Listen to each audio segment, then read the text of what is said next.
Good morning and happy Tuesday. So happy to have you joining us again here on WOW Virtual Classroom. It's exciting that this is our 4th week doing this. That is crazy, but I am so proud of you, so proud of what you've been able to accomplish from home, for you using technology in this way. It is absolutely incredible. Everyone at WOW misses you, but we are so excited to see how much we're all growing during this time too. I am today joining you from the balcony. I know that we can't really go outside, and it's super important that we stay home, but it's also important to get some vitamin D and fresh air. So if you have a balcony like me or a backyard, hopefully maybe during Brain Smart Start or at least at some point today, you can just go outside, sit in a chair and grab some sun, or stand there and just breathe. Before we go ahead and get started, I do have a special message from our friends and what feels like family at Baptist. Okay, I know there's 3 of you that work there, Anna Maria, David S, and Jerome S. Okay, so hopefully you enjoy seeing familiar faces. They come every year for our holiday party with their friend, Santa. So hopefully you can enjoy just this message of encouragement that they went ahead and shared with us. Let's take a look. Hi everyone at the WOW Center. As you can see, to keep ourselves, our patients, and our coworkers healthy, we're all wearing face masks. However, since we're all now 6 feet apart and have washed our hands, we'll take off our masks so you can see us. All of us here at Baptist Health want to take a moment to wish all of you at the WOW Center the very best of health. Terry, would you like to get started? Hi guys, I miss you so much. Can't wait to see you soon. Stay safe and continue to wash your hands. Elias. Hello, Anna, David, and Jerome. I hope you and your family are staying safe. Just wanted to take this opportunity to say hello and that we miss you guys. Like I said, I hope to see you guys soon. Stay safe. Edgar. Hey, David, Anna, Jerome. I just want to take a time to say hello. Miss you guys. See you. Gianni. Hi guys, Anna, I miss seeing you in the office. Jerome and David, I miss seeing you guys in the cafeteria. Please stay safe, stay home, and wash your hands, and hopefully we can all get together very soon. Nancy. Hi guys, we're all missing you. Please stay safe and see you soon. Bob. Hey everybody, nice to see you all again. I'm really looking forward to seeing everyone this year at the yearly holiday party. Everybody stay safe and we'll see you there soon. Thank you. Ziggy. Ziggy. Hello, my WOW friends. Hope you're staying well and safe. We miss you here at the corporate office. Hope to see you soon. Take care. Remember to wash them hands. Flory. Hi, everybody at WOW Center, especially Annie, David, and Jerome. We miss seeing you here. You're part of the family, and we look forward to seeing you very soon when all this is over. Keep your hands clean. Love you. Bye. And finally, Lois is on the telephone. Lois, go ahead. Hey everybody, it's Lois, and I especially want to say hi to Annie, David, and Jerome, and just to remind you all, stay safe and keep a distance from each other and wash your hands. And I can't wait to give you a real hug. Right now, I'll give you a virtual hug. Take care. Bye-bye. Annie, David, and Jerome, it's obvious we love you, we miss you dearly, and I cannot wait to have you back at work. We look forward to seeing everybody again at the holiday Christmas party. Please be safe, stay home, be sure to always wash your hands. Bye. Bye. Bye. Wasn't that amazing? We are so happy to have Baptist be a part of our WOW family, and during this time we know they're working harder than ever to keep us all healthy and safe. So wherever you are, say a big thank you to Baptist for their hard work and for loving us the way that they do. Okay, hopefully today on our Zoom call at 12:30, maybe we can say a thank you together and I'll send it to them. What do you think? See you at 12:30 so we can do it. So I will be with you for the next few minutes as we go ahead and engage in Brain Smart Start. If this is the first time that you're joining us, Brain Smart Start is something that when we are on campus, we are all gathered together on our basketball court and we sing a WOW song, we do breathing, we learn some American Sign Language, we focus on a commitment, and we just discuss any current events going on campus or around the world. So our goal for engaging in Brain Smart Start here online is just the same. We're going to go ahead and sing the WOW song. We are going to do some gentle stretching, some breathing, some American Sign Language. I'll fill you in on any news that you need to know, and I'll let you know the schedule for today. Okay? And I'm Steph. Hopefully you guys remember my name, and if you're new, nice to meet you. Let's go ahead and get started. Wild cats, listen up, high five a friend and sing along. Wild cats, listen up, high five a friend and sing along. We are all in this together. We are WOW, you and me, united and free. We are all in this together. We are WOW, you and me, united and free. We are all in this together. We are WOW. We are WOW. For our breathing today, let's go ahead and do drain breathing. So if you guys remember, you want to pretend like you are turning on a drain. So what you're going to do when you're pretending is you want to make sure that you're still squeezing your muscles, okay? So you want to kind of like tense up a little bit, and then when you exhale, you relax, okay? So let's go ahead and pretend we're turning on hot water on, cold water on, squeeze, take a deep breath, and relax. And you want to make sure you're moving your fingers down when you're doing it, like the water is falling from the drain, okay? Let's do that 2 more times. Hot water on, cold water on, squeeze, deep breath, and relax. Okay, last time. Hot water on, cold water on, squeeze, deep breath, and relax. Okay, now that we're already here and relaxed, let's just go ahead and do our stretching.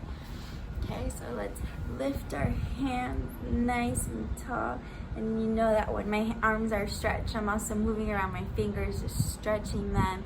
And I know that when we're all together, I joke around that I'm tickling the roof or the clouds. So let's go ahead and do that. Just stretch them nice and tall and wiggle your fingers. Wiggle, wiggle, wiggle, wiggle, wiggle. Bring your arms down. Twist.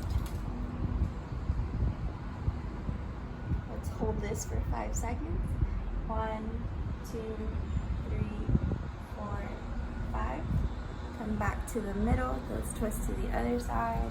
1, 2, 3, 4, 5. Come back to the middle. Now let's go ahead and try to touch your toes. Remember that not everyone can touch their toes, and it's okay. Just try to see if you can, and hopefully if you're doing this every day, you'll see improvement in how far down you can go. Okay, let's do this together. We're gonna hold it for 10. You might not be able to see me, so perks of being outside is there outside noise, but because we're stuck at home, I'll take it, right? So again, if you couldn't hear me, what we're gonna do now is go ahead and touch our toes, and we're gonna hold it for 10. It's okay if you can't reach all the way down, okay? Just try your best. Let's go. Hopefully you can hear me counting to 10. I'll make sure I'm very loud. 1, 2, 3, 4, 5, 6, 7, 8, 9, and 10. All right, you guys. Hopefully you heard me counting to 10. If not, I hope that you counted to yourself. For this week, we have 5 American Sign Language words. We have house, home, family, mom, and dad. Okay, so the first one is house.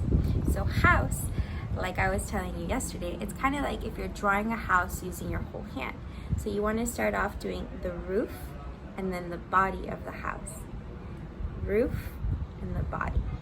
And that means house. Okay? I am in my house and you are too. Okay? Now that is house, but there's also home. Okay, so just like there's two separate words when we speak it, there's two separate words in American Sign Language. So this one is house, and home, you want to go ahead and do this shape with your hand. Okay, so you just close off your hand and you bring it to your mouth and then to your temple.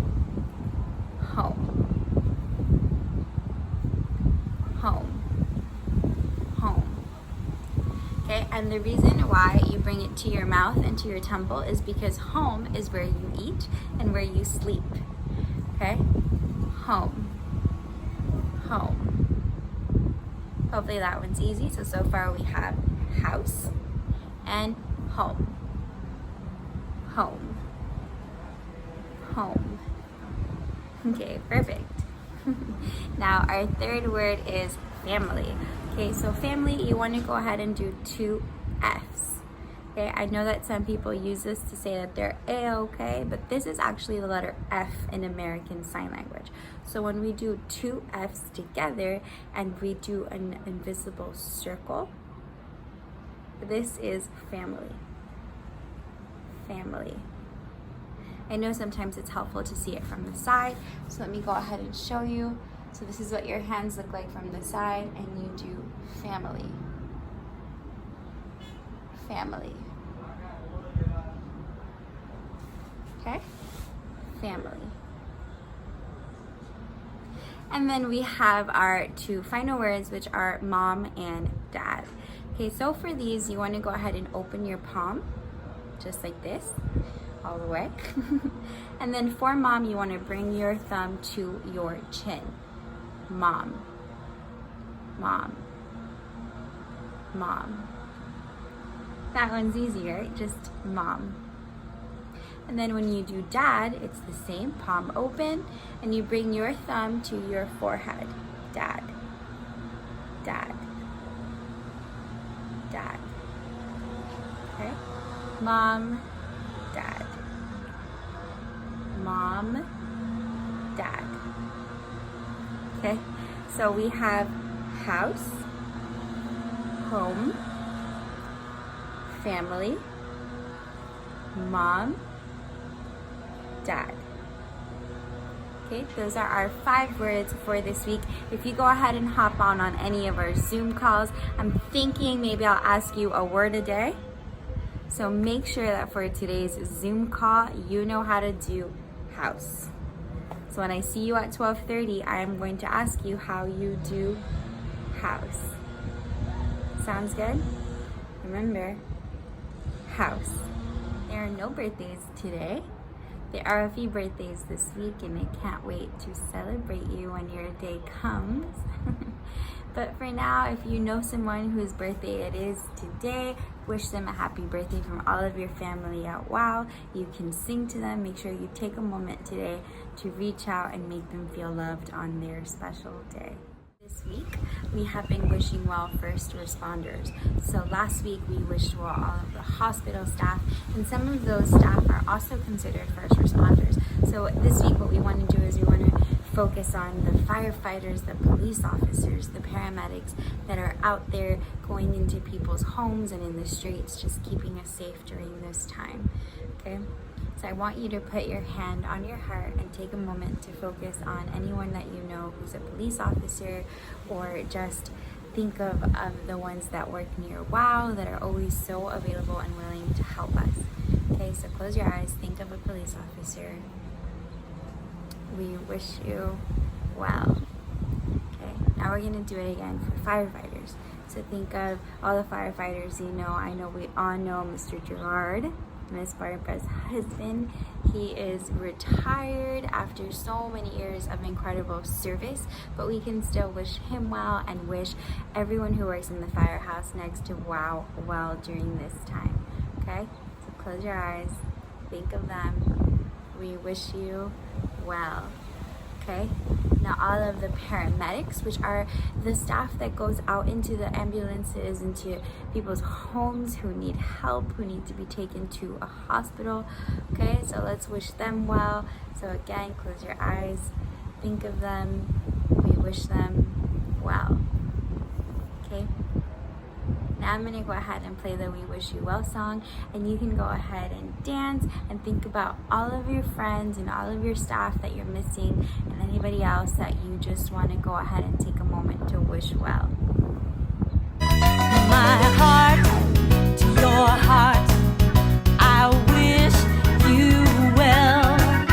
My elbow to your elbow, I wish you well.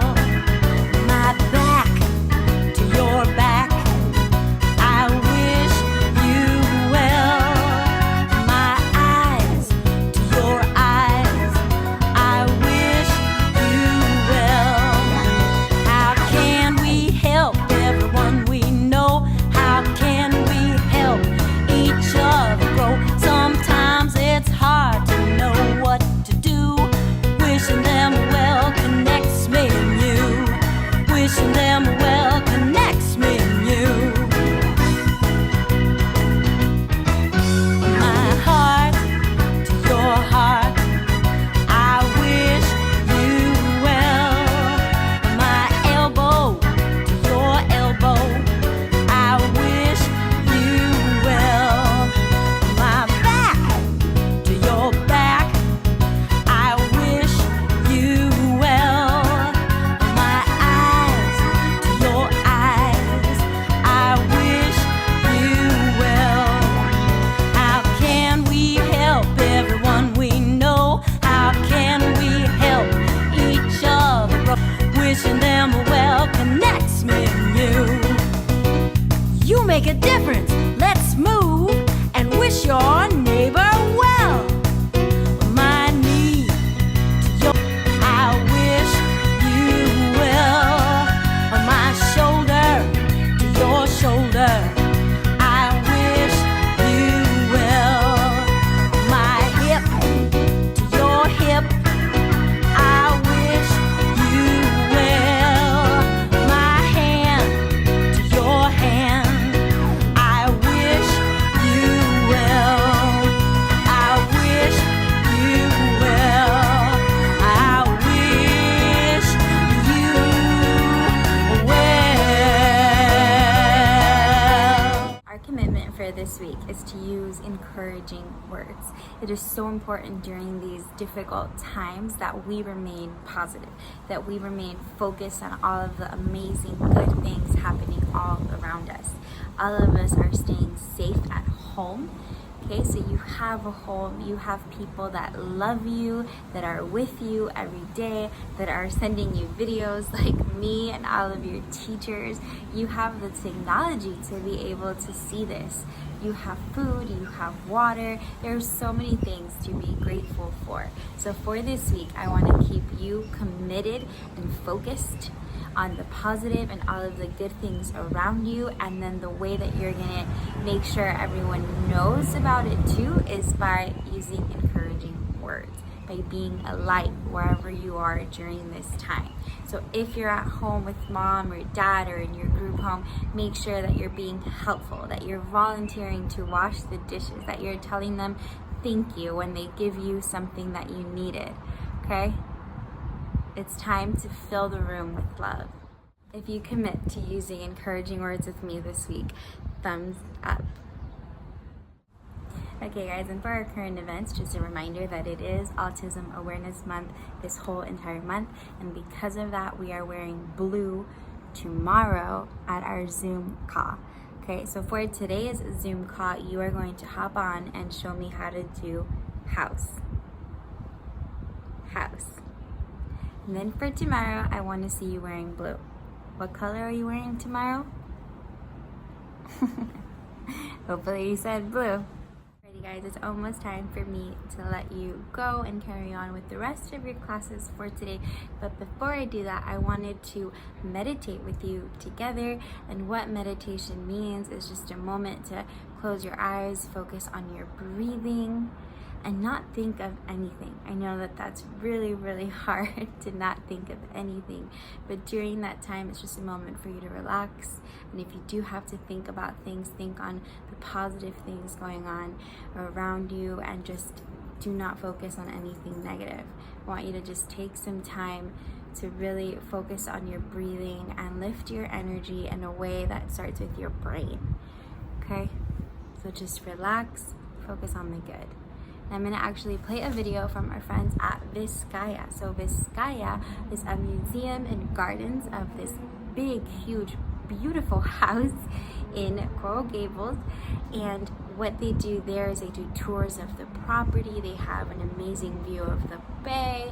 And hopefully when we're back together again in CBE, we can take a field trip over there. What do you guys think? Let me know on Zoom if you want to go on a field trip to Vizcaya.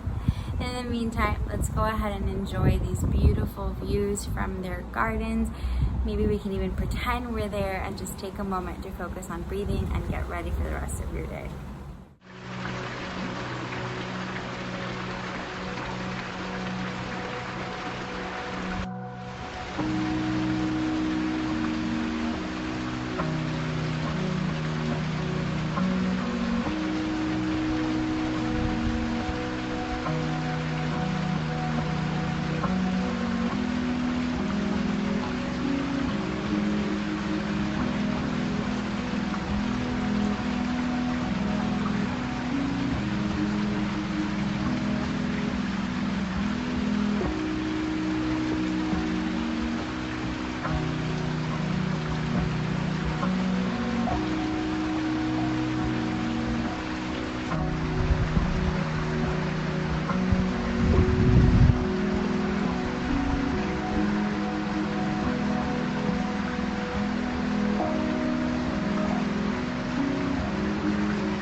And that concludes Brain Smart Stars. Thank you so much for joining me today. The rest of your schedule is you're going to see Miss Suzi in CBE, Life and Work Skills, Art, Sports, Reg Therapy with Mr. Luke, and then music.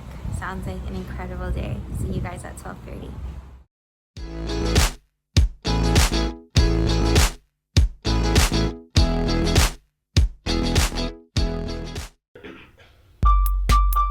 Hey, wow, I hope you are well. Hey everybody at WOW, I just wanted you to all know that I miss you very, very much. I hope that you are all doing well at home, that you are enjoying time with your family and with your friends. I know I'm trying to do that exact same thing here, and I just want you all to know that everything is going to be okay, that we're going to get through with this, and that we're going to be at WOW before we even know it. So, just wishing you all the best. See you soon, and take care of yourselves.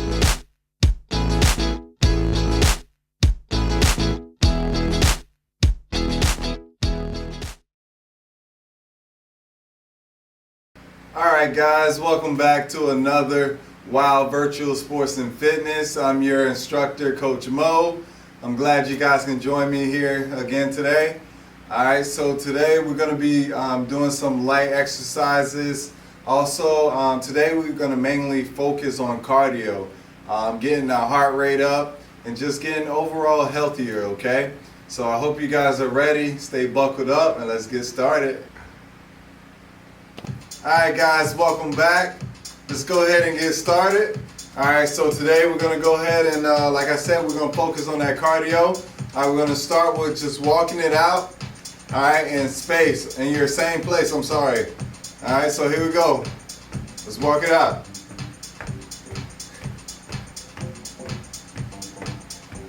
I'm excited. Let's keep it going, guys. Alright, now we're going to add side steps to it, okay?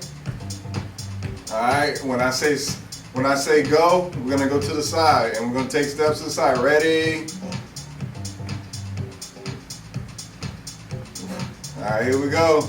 Transition time. Ready, go. Alright, make sure we stay on the beat, okay?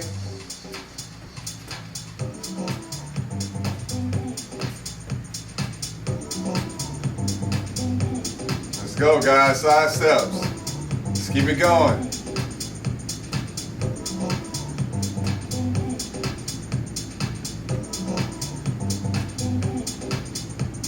Yeah, keep it working. All right, the next one is going to be, we're going to kick our feet out front. All right. All right, here we go. Ready, go. Yeah, just like that.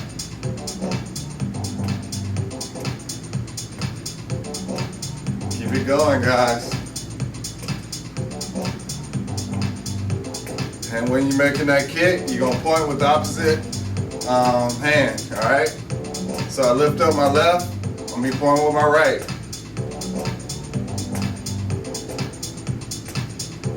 All right, the next transition is gonna walk it out in space, all right? Here we go, go. Just walk it out. Keep it going. All right, now we're gonna do high knees with it, all right? Here we go, high knees.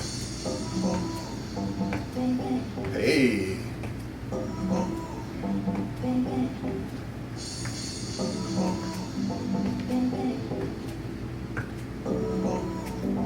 All right, walk it out, guys. Here we go, ready, go. Walk it out.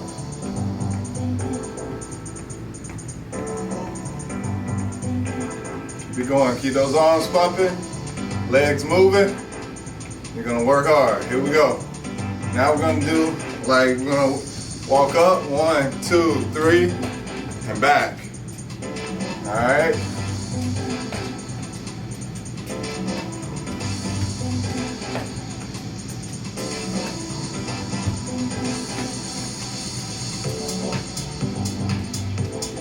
Come on, guys, keep it going.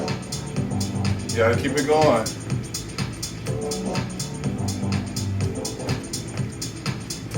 Let's go, let's work. All right, here we go. We're gonna transition back to walking it out. Let's walk it out.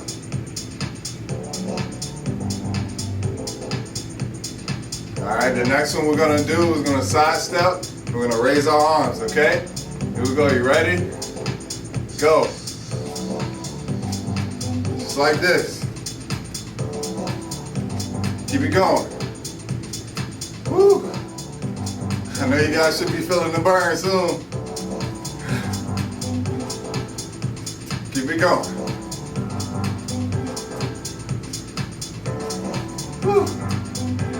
All right, we're gonna transition. We're walking it out. You ready? Here we go. Ready?